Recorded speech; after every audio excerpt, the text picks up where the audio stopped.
Hi everybody, welcome back to my channel. Today we're talking March completed pages. So meet me on the other side and let's get started.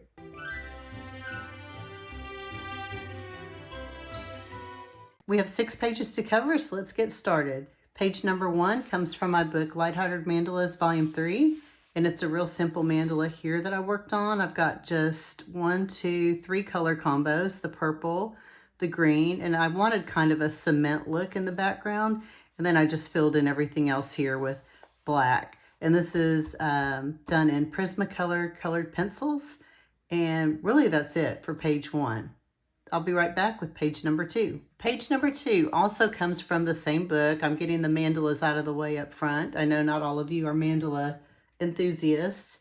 So this I just got my first set ever of the Ohuhu Honolulu markers. That's the set of 320. I'm replacing my Copic markers because my Copic markers, they're so expensive and they just run out of ink so quickly. They just dry up. And I've seen so many people talk about how much they love their Ohuhu markers. So I thought, I'm just going to do it, bite the bullet.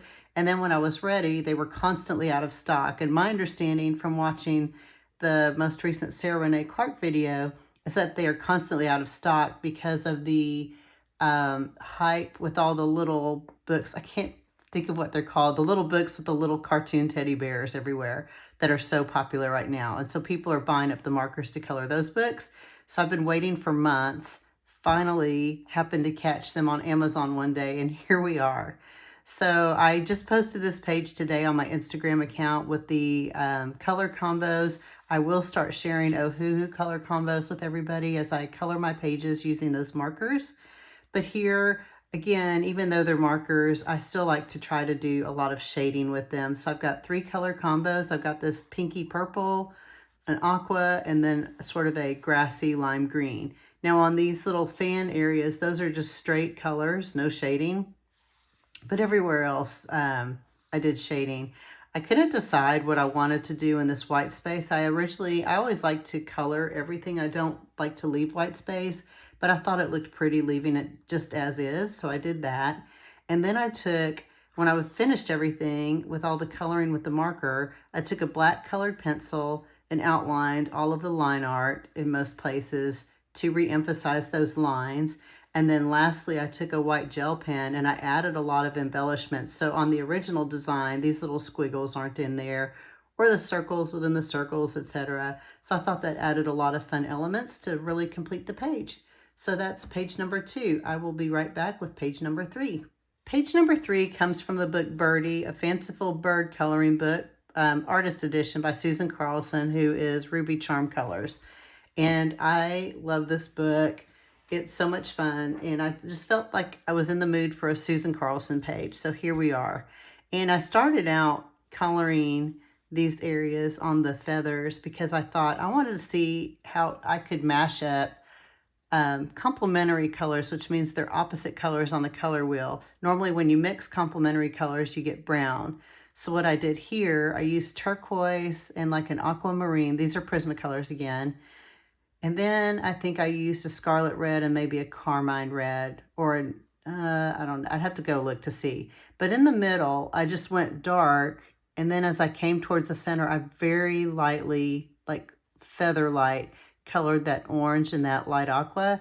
And then I just took a white color, what is my word? White colored pencil, and blended those together.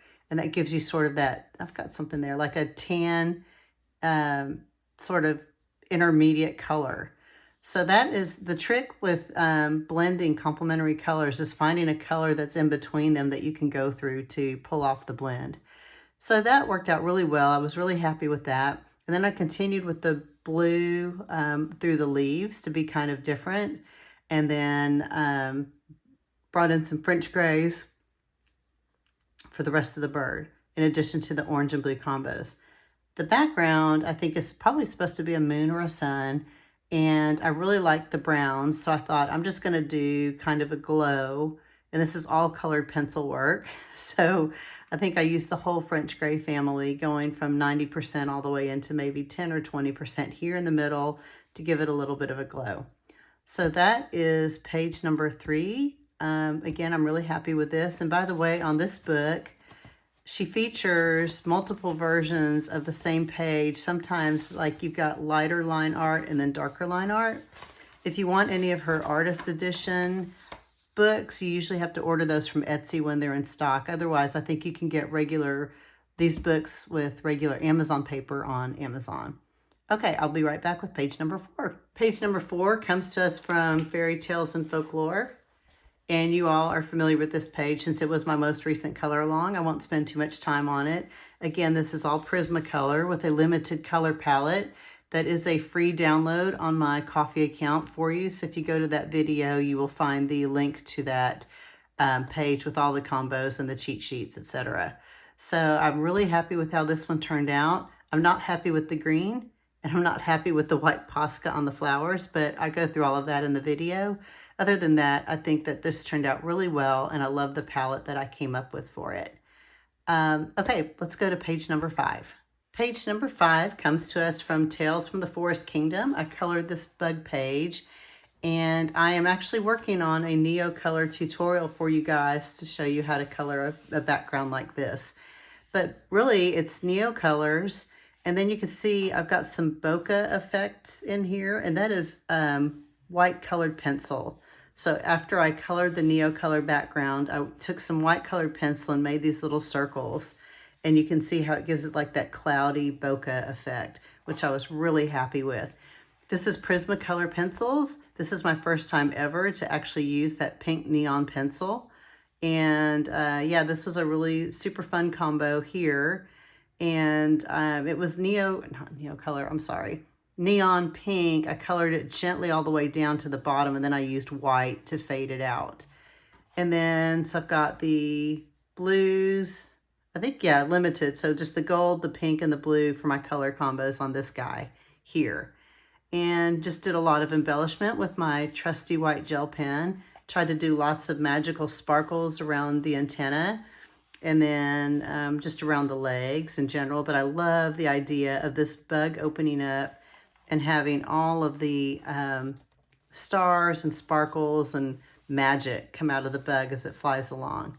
So that is page number 5, and I will be right back with page number 6. Page number 6 is from Mythographic Fairy Wonderland.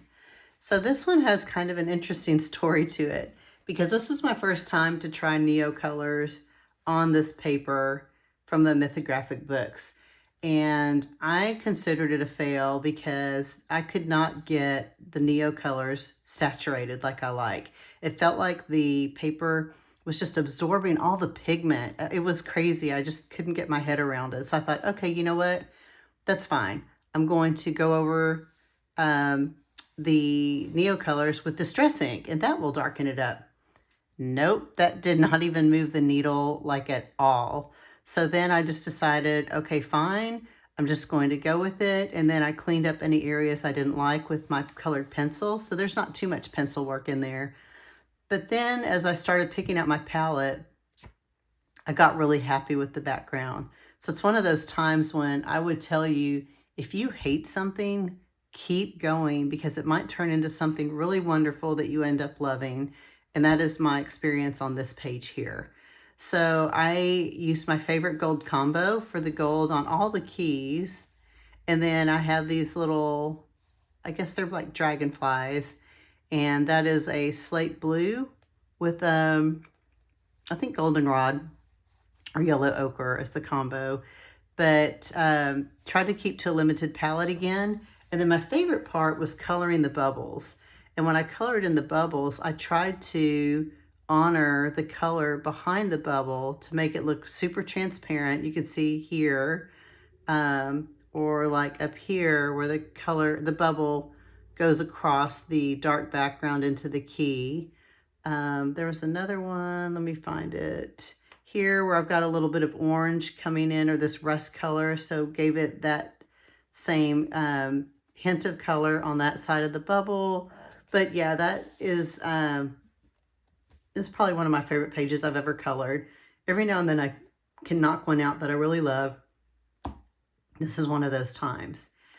And I did go back in, and so I've got white gel pen, highlighting some of the highlights on the gold, thinking that maybe the light's coming down this way. So you can see I colored the gold that way, except for like on the keys. I just chose my highlights in different places.